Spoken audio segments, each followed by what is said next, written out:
Merci aux amis du European Muslim Network de me donner l'occasion d'échanger avec Tariq, c'est toujours un plaisir, et avec vous, en ces moments d'autant plus importants que la prophétie de « on est bientôt à une guerre par an » est en train de se réaliser.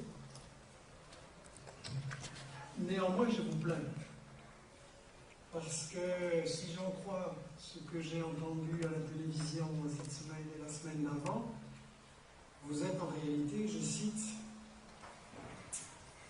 des tribus d'internautes qui voient des complots partout et ont fait de la manipulation par les médias leur unique grille de lecture du monde et de l'actualité.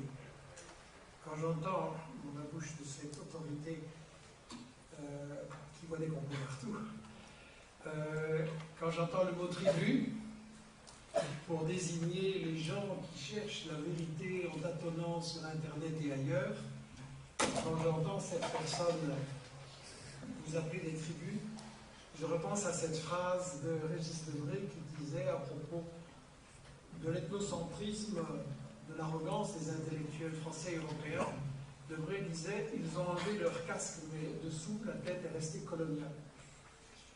Et en même temps, je vous plains parce que là, maintenant, vous allez aggraver votre cas, puisque les tribus d'internautes, je continue la citation, sont soumis à des mercenaires de la propagande, à ces maîtres dans l'art de désinformer pour radicaliser les intérêts et discréditer la démocratie en même temps que la presse. Rien que ça.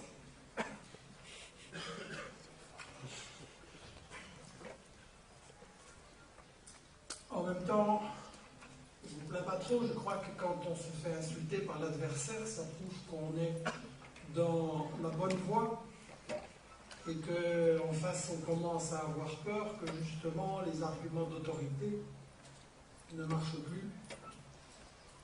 Et je pense que la personne qui a sorti ses amabilités à votre égard et à notre égard, je suppose que vous l'aurez reconnu, puisque c'est la spécialiste qui analyse les réseaux extrêmes. Et je pense que le titre qui convient le mieux, c'est « Flic ». Je respecte les policiers, donc je dirais « flic de la pensée ». Cette personne a pour fonction, très avantageuse je crois, de dire aux gens ce qu'ils doivent penser, et qui ils peuvent écouter et qui ne peuvent pas écouter. Et donc, elle nous accuse, les gens Tariq et moi et quelques autres, de discréditer la démocratie et de discréditer la presse. Rassurez-vous, mademoiselle, elles le font très bien toutes seules. Et c'est pas moi qui le dis, je lisais il y a une dizaine de jours dans le soir une tribune libre de Jean-François Kahn, qui est un homme de centre droit, mais de temps en temps assez lucide et honnête, je trouve. Et il disait, il avait donné des conférences sur les médias et l'information, après l'affaire de cette Française, Florence Cassé, libérée au Mexique, et il avait constaté qu'il y avait un battage ahurissant autour de cette libération, alors qu'il y avait des sujets beaucoup plus importants. Et Kahn disait que dans les conférences, dans chaque ville où il venait de parler, il y avait quelqu'un qui dénonçait ça, qui dénonçait les médias et qui se faisait énormément applaudir. Et Jean-François Kahn disait, est-ce que les journalistes de notre système vont se remettre en question, vont se rendre compte que, en fait, journaliste, c'est devenu, dans le sondage des professions, encore pire que politicien. Et donc, il disait non, il n'y aura aucune remise en question, aucun débat, et c'est ce qu'on voit. Et au même moment où les médias faisaient tout ce tapage sur cette personne, si elle est innocente et qu'elle a été libérée, ou qu'il y a un doute et qu'elle a été libérée, mieux, pas de problème. Mais au même moment, ces médias ont censuré pendant des années le cas d'une personne emprisonnée pour ses opinions, Salah Hamouri, en Palestine, et de ça, mademoiselle Forest n'a évidemment aucun intérêt pour ce cas, parce qu'elle ne s'attaque qu'aux gens d'en bas et ne s'attaque jamais aux gens d'en haut. Donc, moi j'ai eu l'honneur d'être accusé 2 fois en 15 jours de théorie du complot par Caroline Forest et avant ça par Henri Guénaud, l'homme qui écrivait les discours de Sarkozy. Et, comme je l'ai dit, théorie du complot, c'est l'argument des gens qui n'ont pas d'argument quand les faits les dérangent. Et donc, puisque Mademoiselle Forest nous a fait la leçon dans sa merveilleuse série télévisée, ah non, pardon, c'est pas une fiction, nous a fait le compliment, nous a fait la leçon en nous disant qu'il fallait douter de toutes sortes de faits. On va donc lui demander si c'est un fait ou si c'est une théorie du complot qu'au Mali, il y a énormément de richesses, bien que les gens crèvent de pauvreté. Et on va lui demander si c'est un fait ou une théorie du complot le fait qu'au Mali et dans d'autres pays, il y a certains Français qui se construisent des fortunes colossales, comme le groupe Bolloré, par exemple, dans l'exportation des matières premières et des transports, comme le groupe Areva dans l'exploitation de l'uranium pour l'industrie nucléaire, comme le groupe TF1, mais aussi la construction,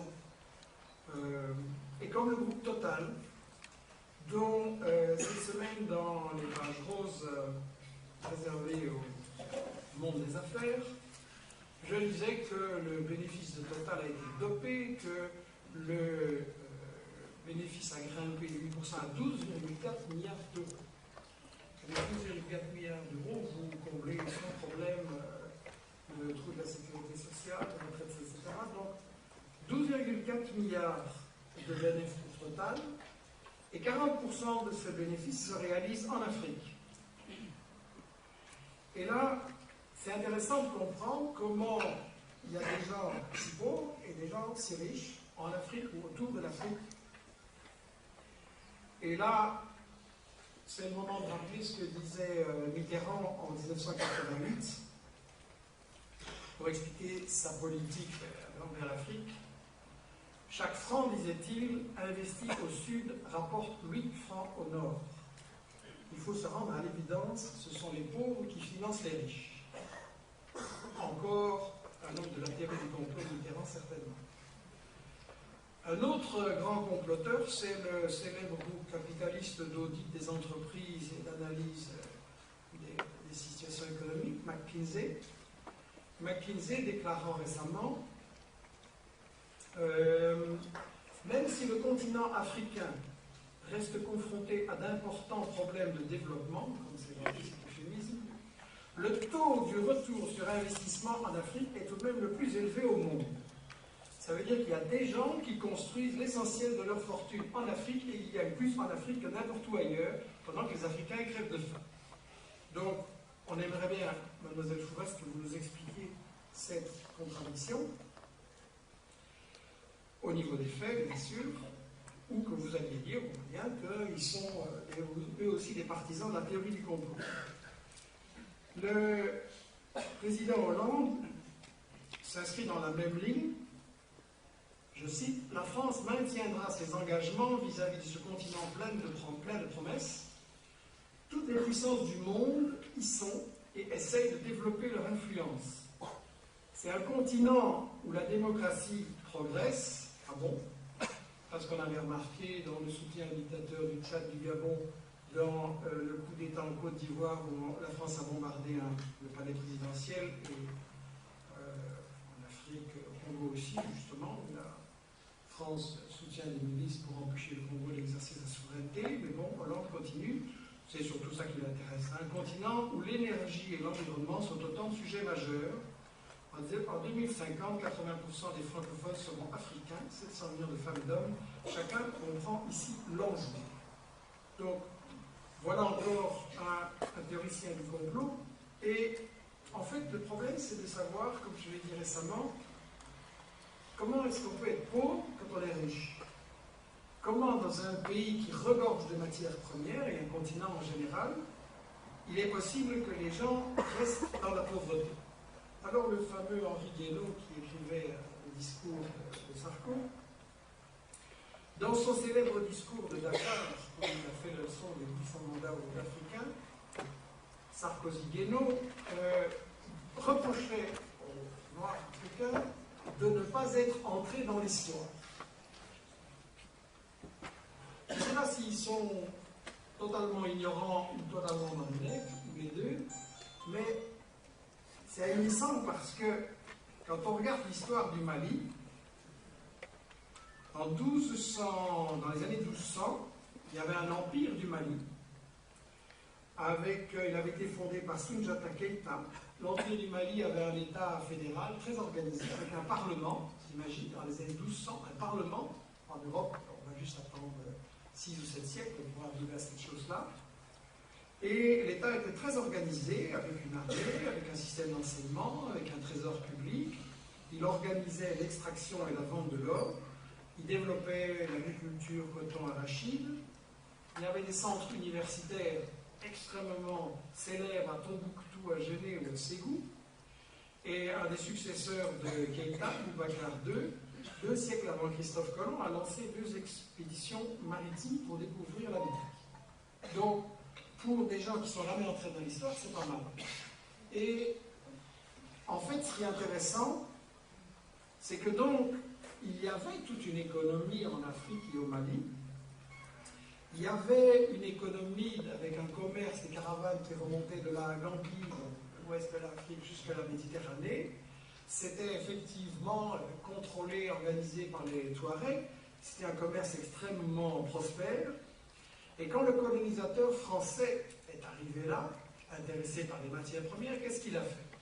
Il a totalement disloqué, brisé ce commerce. Pour gérer le commerce et l'économie, il a importé des Libanais et des Grecs. Et ensuite, la grande démocratie française, c'est ce qu'elle a fait, elle a assassiné des milliers de professeurs de langue arabe. Pourquoi? Parce que ce commerce, entre toutes ces régions et tous ces pays, dont vous faites du commerce, vous avez besoin d'une langue que tout le monde comprend.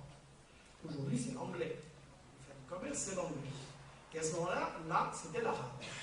Et donc, si on voulait détruire ce commerce et que tout soit pour l'exportation vers la France, on a massacré des milliers de professeurs d'arabe à l'époque. Donc, ça, c'est documenté. Et en fait, la question fondamentale à travers l'histoire, c'est comment le 1%, comment la minorité va garder le contrôle des richesses. Et cette histoire-là a continué avec le premier président du Mali, Modibo Keïta, qui voulait le développement de son pays, l'indépendance, toute une politique panafricaine, le panarabisme. Et qu'est-ce que la France démocratique a fait avec Modibo Keïta? Elle a, je l'ai dit, mais il faut le redire constamment autour de soi, elle a organisé le coup d'État de Moussa Traoré, 23 ans de dictature sanglante, et Modibo Keïta a crevé en prison. C'était dans les années 60, c'est le tout premier président, je crois que c'est en 68 qu'il a été écarté. Ensuite, pour comprendre la question riche-pauvre là-bas, il faut regarder ce qu'a fait le FMI, le Fonds monétaire international, le gendarme financier du capitalisme.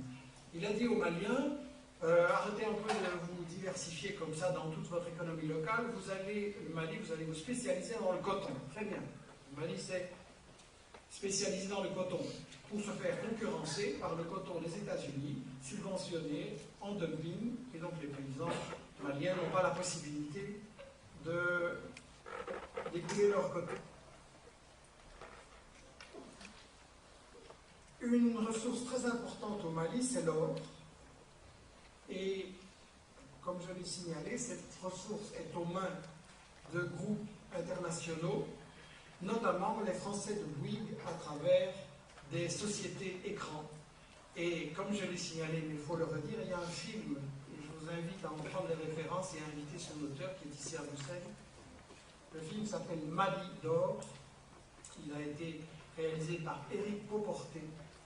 Et ça raconte l'histoire de mineurs qui luttent contre le fait que les gens de Bouygues ne préviennent pas du tout des dangers, parce que l'or, ça s'extrait avec de l'arsenic et du cyanure. C'est extrêmement dangereux, et les mineurs mouraient comme des mouches, mais comment c'était arrangé pour les endetter, soit le frère ou le fils est obligé de venir travailler à la place de ceux qui étaient morts pour payer les dettes. Donc ça, c'est Bouygues. Évidemment, on ne va pas raconter ça sur TF1.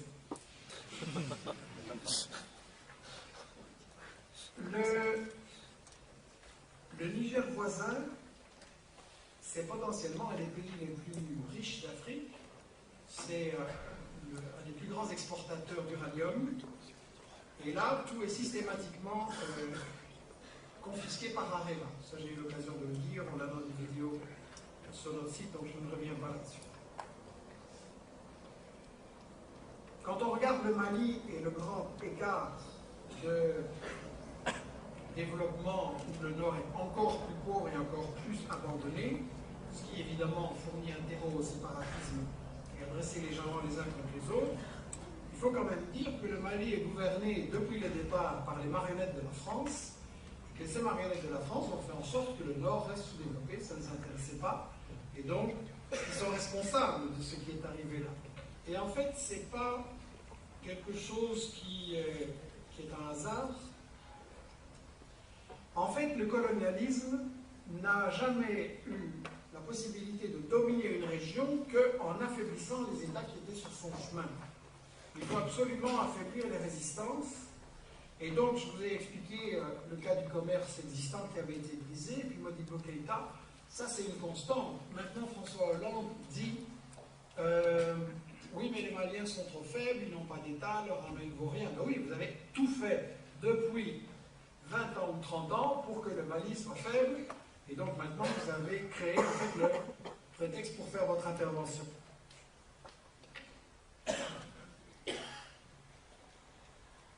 En fait, chaque fois que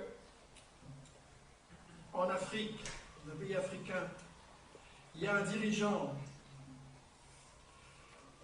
chaque fois qu'il y a un dirigeant qui se dresse pour défendre son peuple et pour faire en sorte que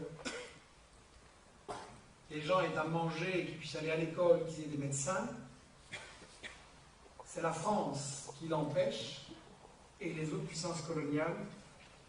Et le meilleur exemple, c'est Sankara au Burkina Faso. Sankara, à la différence des grands dictateurs corrompus, amis de tous les pouvoirs français, Sankara, quand il est devenu président, il a dit bon, maintenant tous les ministres on revend toutes les Mercedes et les Peugeot, et les ministres vont rouler dans des Renault 5. Ensuite, il a dit mon salaire, il ne change pas par rapport à ce que je gagnais avant. Et il a dit il faut qu'on mette le paquet sur l'éducation et la santé, pour la bonne raison que dans son pays, 2 enfants nouveau-nés sur 5 mouraient à la naissance, l'espérance de vie était de 40 ans, les adultes alphabétisés 2%, et aller à l'école seulement 16% des gosses. Qu'est-ce que le FMI et la France démocratique, chère Mademoiselle Fourest, ont fait? Ils ont bloqué tous les crédits à Sankara parce qu'ils voulaient lui imposer de diminuer les budgets d'éducation et de la santé. Diminuer. Alors qu'il aurait fallu mettre le paquet là-dessus pour que les gens puissent enfin sortir de la pauvreté. Et ça, c'est une histoire qui se répète tout le temps. Et le résultat de la politique est le même au Mali. Au Mali, moi j'aimerais bien que Mademoiselle Fourest s'intéresse un peu plus à un scandale qui est un fait très très simple. C'est que chaque année, il y a 250 000 femmes en Afrique qui meurent parce qu'elles n'ont pas eu les soins nécessaires avant la naissance, et 2 ou 3 fois plus d'enfants. Au Mali, il y a une femme sur 4 seulement qui a la possibilité d'allaiter correctement son enfant jusqu'au bout, ce qui est indispensable pour qu'il soit en bonne santé. Au Mali ou au Niger, une terre qui n'est pas irriguée donne 15 fois moins qu'en France, et en fait, une terre qui dépend entièrement de la pluie, ça donne 50 kg par hectare, tandis que si vous avez l'irrigation, ça donne 1500 kg par hectare. Alors, et quand le Niger a développé un projet pour irriguer toute cette terre, 400 000 hectares, que tous les paysans puissent produire correctement, Areva, qui exploite l'uranium au Niger, a dit pas question, on n'a pas d'argent pour ça. Et donc, j'aimerais bien que la France, qui aide si généreusement le Mali, le Niger et d'autres depuis des dizaines d'années, nous explique comment ça se fait qu'il y a des fortunes colossales chez Bolloré, chez Bouygues, chez Total et dans tous les grands groupes français sur le dos des Africains, pendant que les Africains continuent à crever de faim. Et en fait, Mademoiselle Fourest, quand elle accuse ceux qui contestent ce système et nous accuse de théorie du complot, il faut le dire clairement, Mademoiselle Fourest se range aux côtés, je pèse mes mots, des voleurs et des assassins. Je rappelle que sous le colonialisme, il y a eu 205 à ce jour dirigeants africains assassinés par les colonialistes. 205. On peut donner énormément d'exemples. Comme on m'a demandé d'être bref, mais que je crois qu'il y a quand même des choses importantes à dire aussi, je demande un peu d'indulgence. Je crois que l'important pour chacun de vous, j'insiste chacun de vous, c'est de comprendre quelle place l'Afrique joue dans le grand échiquier mondial, quelle place la joue dans la bataille pour la domination mondiale et pour la recolonisation. Je pense qu'il est important de situer les différents acteurs parce qu'il y a des choses qui sont parfois complexes et pas évidentes. Je pense que les États-Unis, puissance économique en déclin, ne peuvent s'en sortir qu'en recolonisant le Grand Moyen-Orient, mais aussi l'Afrique, en contrôlant les matières premières, et ça veut dire se faire énormément d'argent là-dessus, mais ça veut dire aussi en priver les adversaires. Le grand jeu entre les puissances coloniales, et vraiment on est toujours dedans, c'est je prends ça pour que tu ne l'aies pas. Et ça c'est vraiment fondamental. Je crois qu'il y a une dimension très importante dans la relation bizarre entre la France et les États-Unis sur l'affaire du Mali. La France prépare son intervention, tout le monde dit que c'est magnifique, c'est pour arrêter les islamistes, tout le monde doit être content. Et Mme Clinton, à l'ONU, elle dit, pas dans son discours, mais quand même, this intervention is a shit. Cette intervention, c'est une merde, excusez-moi. Donc, c'est bizarre de faire un truc contre les islamistes et ils ne sont pas contents. Je pense que la relation entre les deux, elle a deux aspects. D'un côté, la France et les États-Unis sont engagés dans une guerre contre la Chine pour empêcher que la Chine trouve des partenaires en Afrique, mais ils sont aussi engagés dans une guerre contre les Africains, et puis ils sont engagés dans une guerre entre eux-mêmes pour savoir qui va prendre la plus grosse part du gâteau. La guerre contre les Africains, il doit être dit clairement que tout ce qui se passe en Libye, au Mali, en Côte d'Ivoire, au Congo, au Cameroun et dans toute une série de pays où on représente chaque fois des conflits qui sont isolés mais qui sont en réalité les différents éléments de la même guerre pour l'Afrique, c'est une guerre contre les Africains, c'est une guerre contre l'indépendance de l'Afrique, c'est une guerre pour empêcher qu'il y ait des nouveaux Sankara et des nouveaux Lumumba, comme on les a toujours assassinés. En fait, empêcher l'unité africaine, c'est absolument fondamental, et un élément dont on n'a pas du tout parlé, dans l'histoire du Mali, on a dit l'armée malienne ne peut rien faire contre les séparatistes du Nord. Pardon.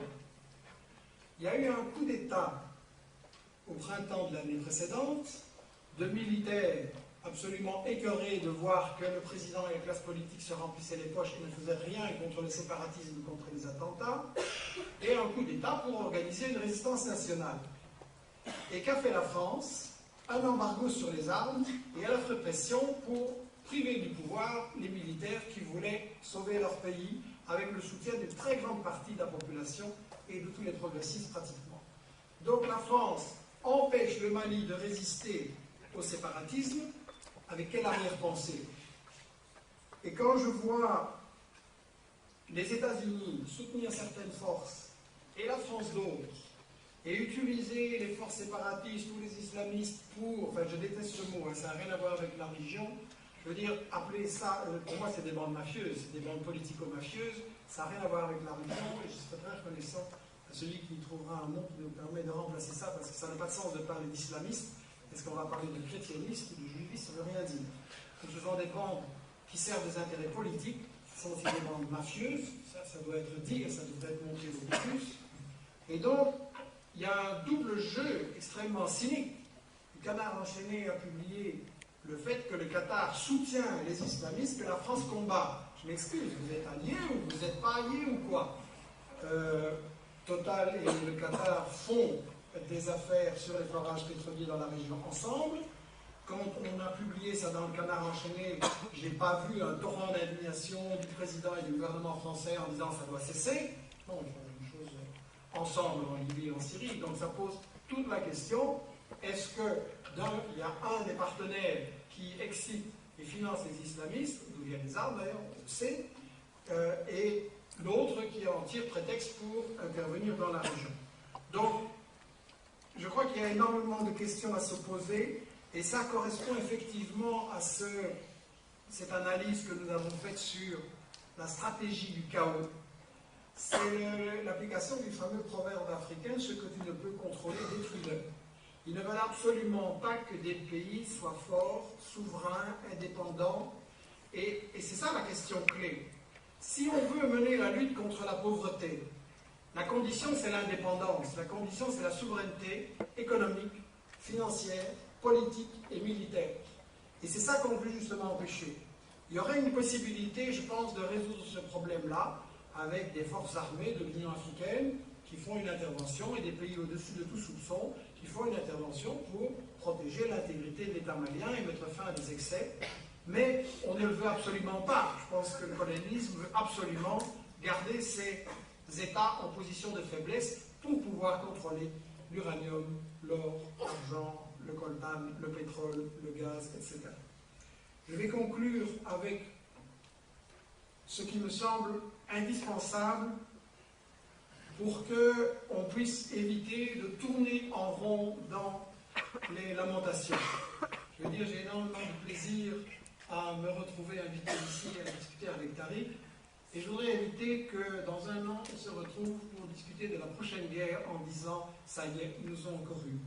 Et donc, je pense que la question de l'alternative et de la riposte et de qu'est-ce qu'on peut faire, c'est absolument fondamental. Le système colonial, pour moi on est toujours dedans, le système colonial doit absolument persuader les gens qu'ils sont faibles et impuissants.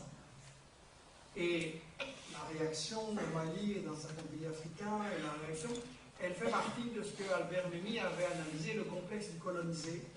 Il intériorise cette logique et on veut lui faire croire qu'il est impuissant et que tout son sort dépend du colonisateur et de ceux d'en haut. Je pense qu'il est indispensable de développer une solution qui permettra la souveraineté des Africains. Quand on compare la misère au Mali, au Niger, etc., et avec le fait qu'au Venezuela, vous avez l'éducation, des médecins pour tout le monde, des boulots qui commencent à se créer et que les gens reprennent espoir, la différence c'est Chavez et la différence c'est le peuple qui se mobilise sur un programme alternatif. Idem avec la Bolivie d'Evo Morales.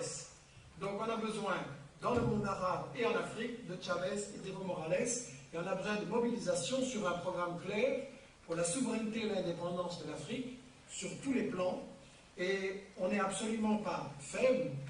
Nous représentons les 99%, nous nous battons contre le 1% plus quelques flics de la pensée, et je suis convaincu que si on se mobilise pour analyser les stratégies actuelles, analyser la manière dont l'information est piégée, et créer des instruments, articles, vidéos, documentaires, Internet, mais surtout le débat quotidien que vous pouvez avoir au travail, dans les écoles, sur Internet et partout, je suis persuadé que si on se mobilise en tant que 99%, se sont radicalisés dans un discours fondamentaliste musulman avec ce qu'on entend aujourd'hui, l'application de la charia, le fait qu'ils coupent les mains, parce que c'est ce qu'on nous a dit, c'est des coupeurs de mains, des coupeurs, des gens qui flagellent et qui lapident les femmes.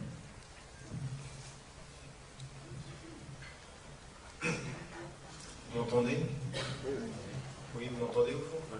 Je voulais, je crois qu'il m'entend.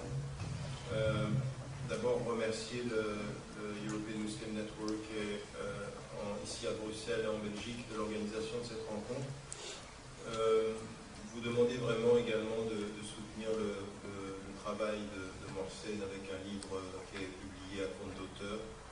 Parce que je pense qu'on peut être d'accord ou pas d'accord.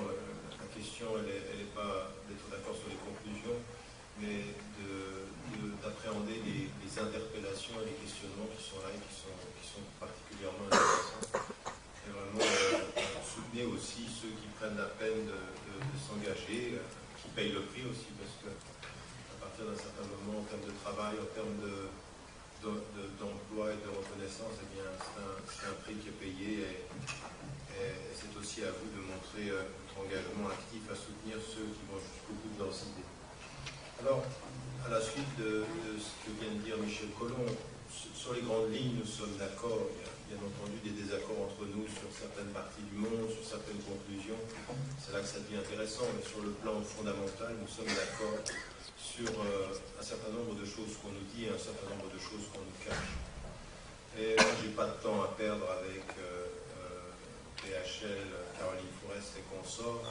Je veux dire, quand on nous dit qu'il n'y a pas de complot, ben, de faire croire qu'il n'y a pas de complot, c'est le complot lui-même. C'est la grande lutte idéologique. Donc, moi, je vais passer là-dessus. Elle ne m'intéresse pas beaucoup, si ce n'est pour dire qu'il y avait une chose lors du débat que j'avais eu en face à face avec elle à la télévision française qui m'avait déçu de moi. C'est qu'à un moment donné, j'avais décidé de mettre en évidence un certain nombre de choses sur les réseaux avec lesquels elle travaille. Parce que nous se présente comme une journaliste indépendante et tout ceci, et c'est ça qui est extrêmement important aujourd'hui. Le plus important, c'est pas que PHL ce soit apparemment un mondain. C'est pour qui il travaille, avec qui, et quelle propagande il fait. Et aujourd'hui, j'ai aucune crainte à dire que c'est l'agent intellectuel du Mossad israélien. Cet homme-là travaille au plus haut niveau du gouvernement israélien. On n'est pas dans n'importe quoi là. Et quand on voit qu'elle est alliée avec lui, que ceux qui la publient en Angleterre, dans les livres qu'elle fait, Caroline Fourest, c'est tout le même réseau. Daniel Pipes qui fait une liste de tous ceux aux États-Unis qui sont trop pro-palestiniens. Douglas Murray, la même chose, qui nous fait une organisation sur la cohésion sociale. Et donc tout le discours, c'est de stigmatiser la mobilisation des musulmans quant à leur citoyenneté. C'est le même réseau. Et ils apparaissent comme indépendants, totalement ouverts à la réflexion, objectifs quant à l'apparence, idéologues quant au fondement. Quand il y a quelques années, on avait eu accès à la façon dont le gouvernement israélien proposait d'intervenir sur le champ médiatique international pour donner du crédit à la position israélienne, tout en ne se positionnant pas comme anti-palestinien, ben vous suivez les 10 points, vous allez voir que vous avez Caroline Fourest. C'est ça. C'est la même chose. Ah, mais moi j'aime les Palestiniens. Elle va avec Chalgoumi à Tel Aviv. À partir de ce moment-là, c'est ça qu'il faut mettre en évidence. Qui parle et tout, vous parlez. Et notre position, en tout cas moi ce que je pense particulièrement important aujourd'hui, c'est que ça ne va pas être facile. Ça ne va pas être facile. Ce qu'on est en train de dire là, vous savez la dernière proposition de Michel Collomb, de travailler ensemble, de faire toute force de proposition, il faut qu'on soit bien clair. Il faut qu'on soit bien clair. Ça se paye. Intellectuellement, ça se paye. Ça veut dire qu'il faut aller chercher l'information là où on nous la cache. Ça veut dire que médiatiquement et par rapport à des forces politiques, ça se paye, parce que vous devenez un agent ennemi de la pensée qui s'installe. Il faut admettre que si vous êtes pour une idée de justice, il va falloir payer le prix et faire face, il faut être courageux. Quand tout ce discours-là qu'on a sur le Mali, ici, c'est facile. Et penser qu'on est en face. D'accord, tout ça c'est facile maintenant. Qui parmi vous, ici dans cette salle, va payer le prix? Et d'accord au sacrifice intellectuel d'aller chercher l'information, au sacrifice intellectuel de confronter les grandes théories qui se moquent de nous, à ceux qui font de la diversion stratégique. C'est ça qui est le plus important. Je veux dire, là, vous allez juste payer le prix de vous asseoir. Parce que les petits bourgeois de la résistance, c'est ça aussi. On paye dans sa siècle. Ah, ça c'est vrai, il a raison. On ne paye aucun prix. Le prix intellectuel, le prix, par exemple, d'écrire un bouquin, de se mettre en avant, et puis d'aller jusqu'au bout. C'est ça que ça veut dire, on est bien d'accord. Aujourd'hui, notre monde, ce dont il manque, ce n'est pas simplement des gens qui réfléchissent, c'est des citoyens et des leaders courageux, qui sont prêts à avoir le sacrifice intellectuel, le sacrifice social et le sacrifice politique de dire un peu de vérité. Et ça, c'est un prix. Il faut savoir si on est prêt à le payer ou pas. Parce que moi, j'en ai marre des gens qui sont courageux entre 2h et 4h. Courageux quant à ce qu'ils écoutent, pas courageux quant à ce qu'ils entreprennent, quant à leur engagement. Et quand on parle de ceci, je vous le dis parce que moi j'ai rencontré des gens qui n'étaient pas du tout musulmans et qui étaient beaucoup plus courageux que tous ceux qui parlaient du courage en islam, de l'éthique en islam. Et que j'ai rencontré en même temps des gens qui allaient jusqu'au bout de leurs idées, qui ont payé le prix. Un de mes amis, moi j'ai un ami de l'Afrique depuis le début des années 80, un de mes grands amis en Afrique, c'était un Touareg, il était dans la résistance au Nord-Mali, il a été assassiné par les forces armées maliennes, et on nous disait que c'était un café, mais c'était un homme de justice, c'était un homme qui mettait en évidence la corruption de l'État malien et qui a été assassiné. Et ça, c'était quelqu'un avec lequel je m'asseyais avec lui, j'étais d'accord sur 95% de l'engagement politique et des idéaux.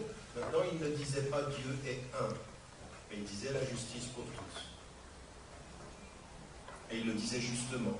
Et je voyais à la tête de l'État malien des gens qui disaient Dieu est un et l'argent est pour moi. Voilà, c'est vrai.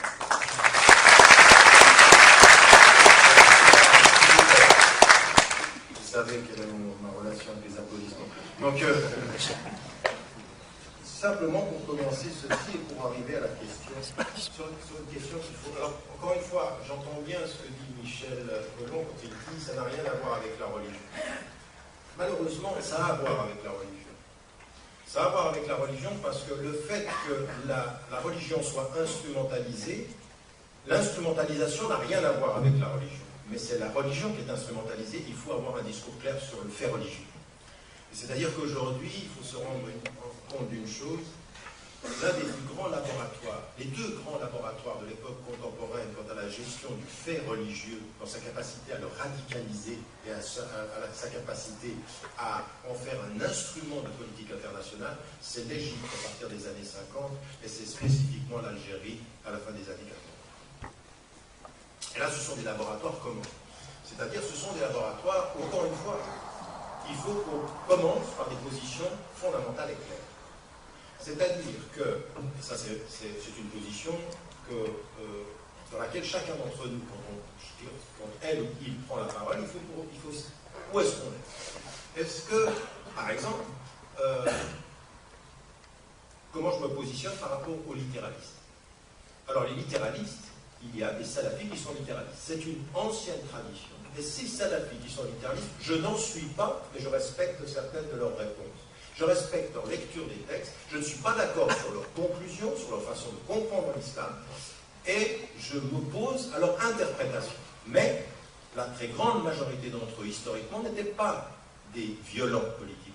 Ils n'ont jamais été des violents politiques. Le problème que l'on a avec les salafis littéralistes, ce n'est pas qu'ils sont violents politiquement, c'est qu'ils sont instrumentalisables politiquement. C'est-à-dire qu'ils ont un rapport au texte blanc et noir, et qu'à partir d'un certain moment, ce sont des gens qui ne comprennent pas que quand on dit « je ne fais pas de politique, je soutiens l'Arabie Saoudite », c'est de la politique. Ça ne rentre pas.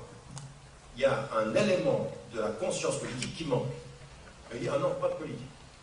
Comment pas de politique? Oui, non, nous, ils sont au pouvoir, pas de politique. C'est de la politique. Et cette position-là, elle est une position de principe sur le littéralisme. Après, il faut prendre des positions sur comment a évolué le littéralisme et comment on l'a parfois utilisé. C'est-à-dire que vous avez le littéralisme salafi, puis ensuite vous avez des traditionalistes. Et c'est pas pareil. Les traditionalistes suivent des écoles de pensée, comme par exemple les talibans.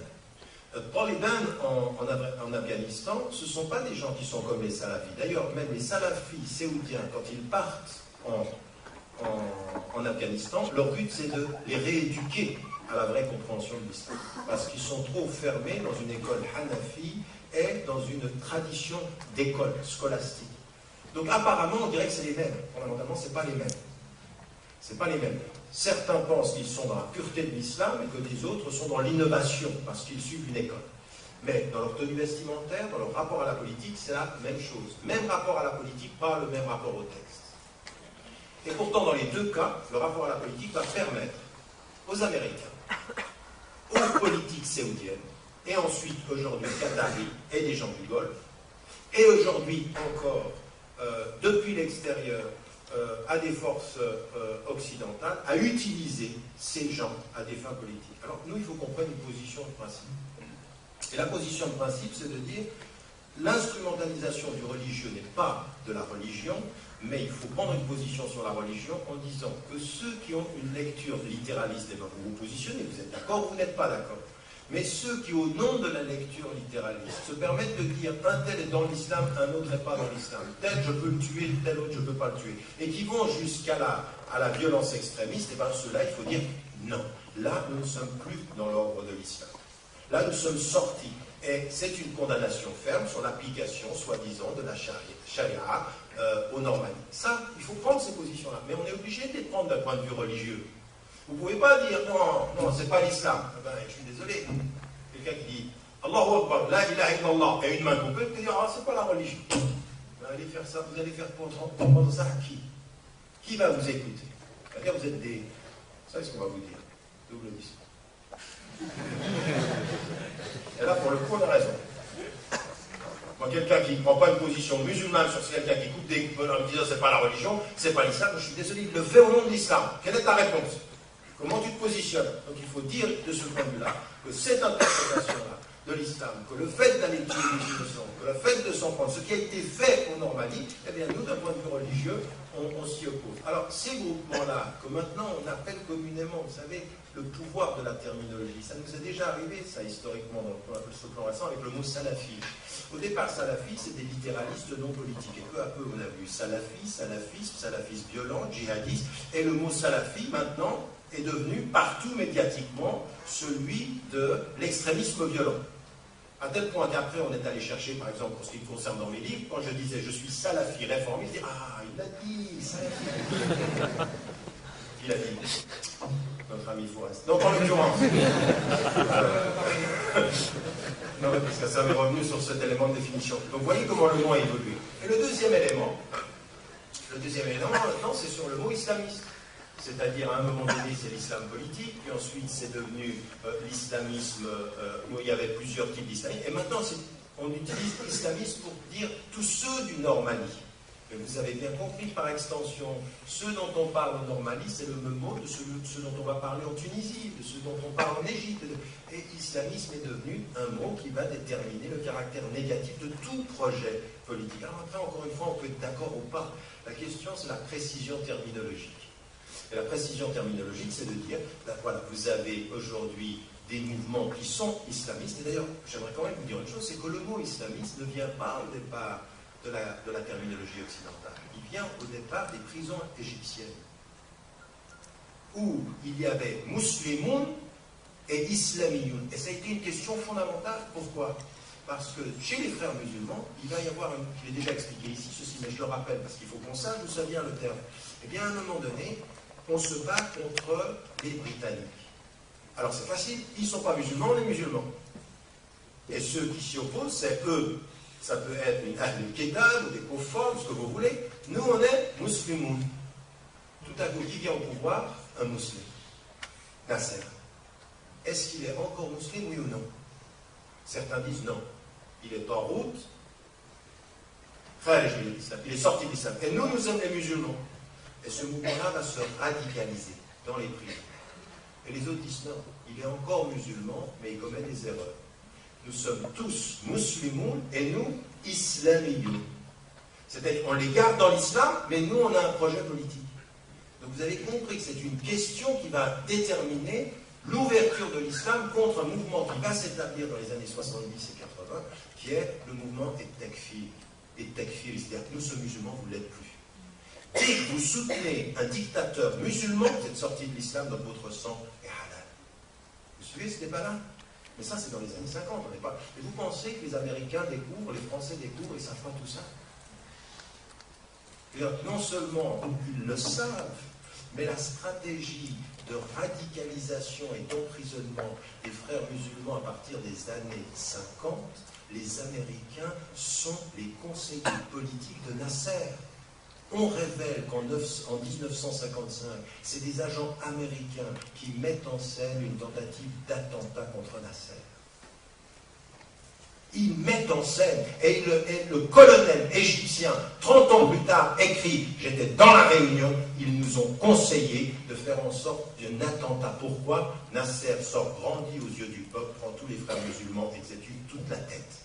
Tous exécutés. Quand ils sont tous exécutés, qu'est-ce qui va se passer en prison? Radicalisation. Et quand vous radicalisez, vous vous justifiez. Et quand vous vous justifiez, vous avez gagné. Politiquement, ces gens-là sont des fous de Dieu.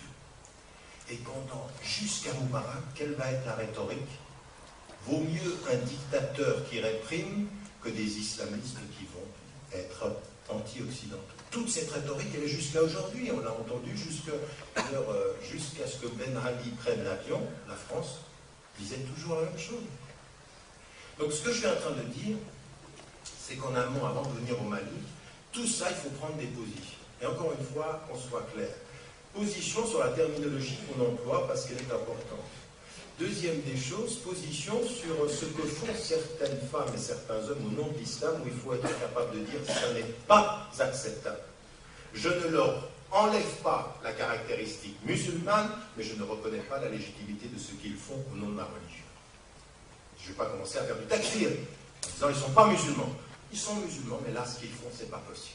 Et il faut prendre des positions de principe. C'était une position qu'il fallait avoir bien avant au Normandie.